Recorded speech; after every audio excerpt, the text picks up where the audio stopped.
Nakikiinom daw ng tubig si Cedric eh.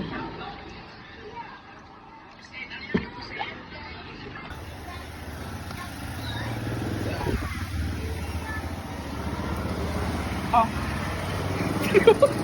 Malamig yan. Malamig yan. Ano ba to? Boss! Wala bang baso, boss? Walang baso. Naubos na yung baso namin. Ano babaligo? Anong gagawin? Boss!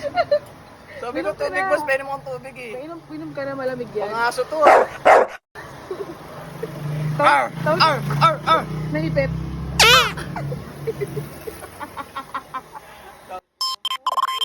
Ano naman yan? Sige na, minom ka na. Bubuhos ko sa akin to. Ako nagbubuhos sa'yo. O, diba? Malamig. Sarap, no? Sarap. Wow! Galing mo talaga.